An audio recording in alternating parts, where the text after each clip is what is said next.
अगर आपके दांत में चोट लगे और चोट लगने की वजह से आपके दांत का कलर जो है वो चेंज हो जाए, जो नॉर्मल कलर होता है दांत का वो ना रह के वो चेंज हो जाए, तो क्या ट्रीटमेंट होता है, क्या ट्रीटमेंट ऑप्शन होता है ऐसे केस में? देखिए, जब भी आपके दांत में चोट लगे और चोट लगने की वजह से दांत का कलर चेंज हो गया, तो ऐसे केस में बस एक ट्रीटमेंट ऑप्शन है और वो है रूट कैनाल ट्रीटमेंट। उसके बाद उसके ऊपर हम डेंटल कैप या डेंटल क्राउन लगाते हैं। करवाना किन से है? रूट कैनाल स्पेशलिस्ट से। दांत का कलर चेंज इसलिए होता है क्योंकि देखिए, जब भी दांत में चोट लगता है तो दांत में जो है ब्लड सप्लाई, नर्व सप्लाई जो होते हैं, ये सारे ब्लड सप्लाई वो हैम्पर होने लगते हैं। ब्लड सप्लाई हैम्पर होने लगेगा तो जिसकी वजह से क्या होगा कि दांत का कलर चेंज होने लगता है। एक सिंपल लैंग्वेज में मैं बता रहा हूँ, बहुत सारे टेक्निकल टर्म मैं नहीं चाहता हूँ कि मैं यूज़ करूँ क्योंकि आप समझ नहीं पाओगे, इसलिए मैं सिंपल लैंग्वेज में, जब भी दांत में चोट लगे तो ब्लड सप्लाई हैम्पर होता है, हैम्पर होगा तो इस वजह से वहाँ पे दांत का कलर चेंज होता है। और दांत का कलर चेंज हो रहा है तो ये दिखा रहा है कि आपका दांत, अगर टेक्निकल टर्म में बोलें तो नॉन वाइटल है, या आपका दांत नॉन वाइटल बन रहा है। नॉन वाइटल क्या होता है? तो नॉन वाइटल होता है, आपको अगर लेमैन टर्म में बोलूँ तो डेड हो जाना। अगर दांत आपका डेड हो गया हो तो नॉन वाइटल है। डेड कैसे होगा, कैसे पता चलेगा? तो देखिए, जब नॉर्मल दांत है उस पर आप 3 टेस्ट करें। हीट टेस्ट हम करते हैं, कोल्ड टेस्ट करते हैं, इलेक्ट्रिकल पल्प टेस्ट करते हैं। हीट टेस्ट नाम बताता है कि उसमें हीट यूज़ करते हैं हम, कोल्ड टेस्ट में कोल्ड यूज़ करते हैं, इलेक्ट्रिकल पल्प टेस्ट में इलेक्ट्रिक करंट यूज़ करते हैं।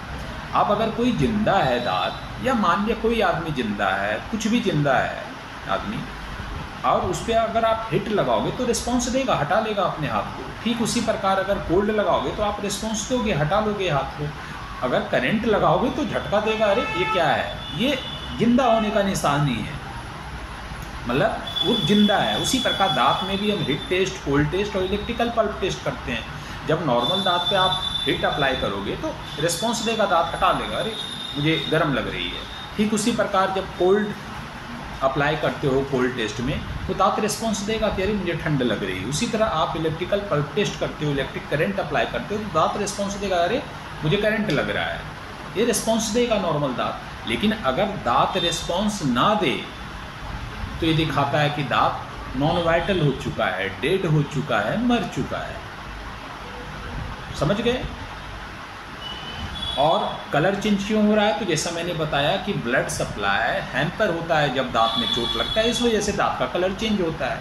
तो जब भी दांत का कलर चेंज दिखे तो आप समझ जाओ कि उस दांत में रूट कैनाल ट्रीटमेंट करवाना है, और उसके बाद उसके ऊपर कैप लगाना है। करवाना किन से है? रूट कैनाल स्पेशलिस्ट और एंडोडोंटिस्ट से करवाना है आपको ये ट्रीटमेंट।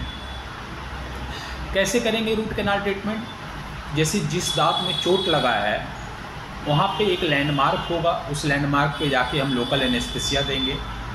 लोकल एनेस्थीसिया देने से वो एरिया जो होता है नम हो जाता है। उसके बाद हम ये रबर डैम अप्लाई करते हैं जो आइसोलेशन के काम में आता है। उसके बाद हम एयर रोटर और एयर रोटर बर्क का इस्तेमाल करते हैं, और पहले हम उसके एयर रोटर बर्क और एयर रोटर इंस्ट्रूमेंट के माध्यम से इनामल, जो दांत का सबसे ऊपर का लेयर होता है, जो क्राउन होता है, जो दिखता है आपके मुंह में दांत का पार्ट, उसके सबसे ऊपर का लेयर इनामल होता है, तो पहले हम उसको कट करेंगे। फिर उसके नीचे का लेयर, इनामल के नीचे का लेयर डेंटिन होता है, उसको कट करेंगे। फिर हम पल्प में पहुंचेंगे, क्योंकि पल्प में ब्लड सप्लाई, नर्व सप्लाई सारे होते हैं। फिर पल्प में पहुंचने के बाद हम क्या करेंगे कि एंडोडोंटिक फाइल लेंगे, जो हैंड फाइल भी होता है, रोटरी भी होता है, उसकी मदद से हम जड़ में जाएंगे, रूट में जाएंगे। रूट क्या होता है? दांत का वो पार्ट जो बोन में होता है उसे हम रूट कहते हैं, और उसके अंदर एक स्पेस होता है जिसे हम कैनाल कहते हैं। तो हम क्या करेंगे कि एंडोडोंटिक रोटरी फाइल की मदद से उस कैनाल में जाएंगे, रूट अपेक्स तक जाएंगे और पूरे दांत को क्लीन करेंगे, और जो भी infected blood supply, nerve supply हैं, सबको हटा देंगे। अब वो जगह खाली रह जाएगी। अगर हम ऐसे ही छोड़ेंगे तो क्या होगा कि कुछ भी खाओगे पियोगे, दांत के अंदर जाएगा, इन्फेक्शन होगा। तो उस खाली जगह को हमें भरना है। तो जो कैनाल खाली हुआ है उसको हम गटा पर्चा से भरेंगे, भरने के बाद और जो एक्सेस ओपनिंग हमने बनाई है, दांत को कट किया, इनामल डेंटिन को कट करके पल्प तक पहुँचे हैं, तो उसको भरने के लिए हम टूथ कलर फिलिंग मटेरियल का यूज़ करेंगे और जो ओपनिंग बनती है उसे हम एक्सेस ओपनिंग करते हैं। अब दांत भर गया। अब अगर आप इसी स्टेज पे छोड़ दोगे तो क्या हो सकता है, इस स्टेज पे छोड़ने पे ये हो सकती है कि अभी तक कोई ऐसा टूथ कलर फिलिंग मटेरियल नहीं है, टूथ कलर जो पानी जो लीकेज को रोके कम्प्लीटली। तो क्या होगा, कुछ भी खाओगे पियोगे वो मटेरियल के थ्रू लीकेज होके दांत के अंदर जाएगी और वहाँ पे इन्फेक्शन क्रिएट करेगी। तो फिर करना क्या है, अगर आप कैप लगा दोगे उसके ऊपर तो क्या होगा कि आपका जो है वो कैप ही ऐसी मटेरियल है जो लीकेज को रोकता है, कम्प्लीटली नहीं जाएगा। ठीक है। और दूसरी बात, जब आप ब्लड सप्लाई हटा दोगे तो क्या होगा, दांत में न्यूट्रिशन की तो सप्लाई होगी नहीं, तो जिससे दांत कमज़ोर हो जाएगा, टूटने का खतरा बढ़ जाता है। अगर आप कैप लगाते हो तो फिर वो टूटने से बच सकता है।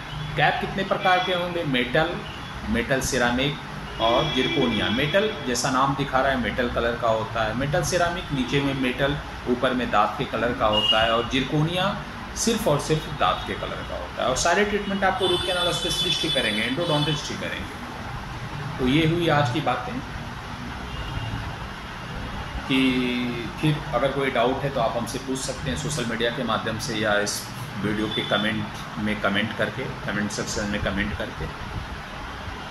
अगले वीडियो में नया कुछ टॉपिक लाऊंगा, तब तक के लिए आप अपने स्वास्थ्य का ध्यान रखें। Take care.